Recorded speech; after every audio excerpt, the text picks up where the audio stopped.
Welcome to The Terrible Take, a daily segment telling Steelers Nation what's on our mind. I'm Bryan. Are you going to Acrisure Stadium Saturday night to watch the Pittsburgh Steelers play the Las Vegas Raiders as part of the 50th anniversary of the Immaculate Reception game between the two teams? If so, you better bundle up because it's going to be real cold. How cold? Well, Jenna Lake, a meteorologist at the National Weather Service's Pittsburgh office, told the Pittsburgh Post-Gazette that wind gusts Saturday night could get as high as 30 miles per hour, which is going to make things feel far colder. The wind chill Saturday night could drop as low as minus 10 to 15 degrees. Man, that's cold, and this might just end up being the coldest home game that the Steelers have ever had. Even if it isn't, the cold weather and wind figures to make it extremely tough to throw the football consistently well. In short, the Saturday night game could come down to whichever team runs the football the best. While the Steelers' running game has improved throughout the season, the Raiders really have had a solid running attack that they have leaned on quite a bit this season. In fact, Raiders running back Josh Jacobs enters Week 16 as the NFL's leading rusher with 1,495 yards and 11 touchdowns on 291 total carries. Jacobs' success running the football this season certainly has the attention of head coach Mike Tomlin, and that was evident during his Tuesday press conference. We're about to go into a game that features a runner in Jacobs, man, that's the best.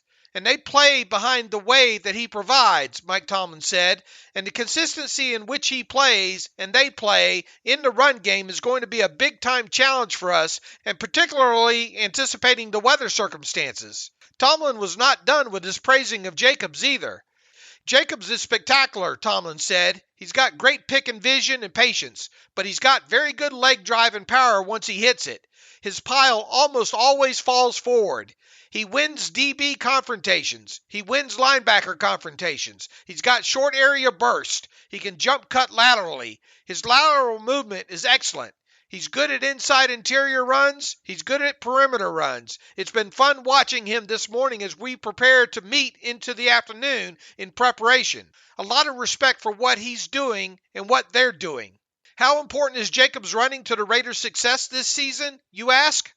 The Raiders are 6-2 this season in games that Jacobs has rushed for 93 or more yards in. Oh, the two losses were each by 1 point as well. The Raiders are 0-6 in games that Jacobs has failed to rush for 93 or more yards in. So, where am I going with all this? Well, it's obvious, right? The Steelers' run defense, which has been very suspect in several games this season, will really need to be solid Saturday night at Acrisure Stadium.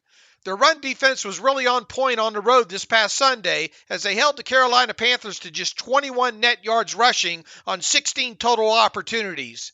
Limiting Jacobs on the ground to well under 93 yards Saturday night on the frozen tundra of Acrisure Stadium should go a long way in helping the Steelers keep their faint playoff hopes alive.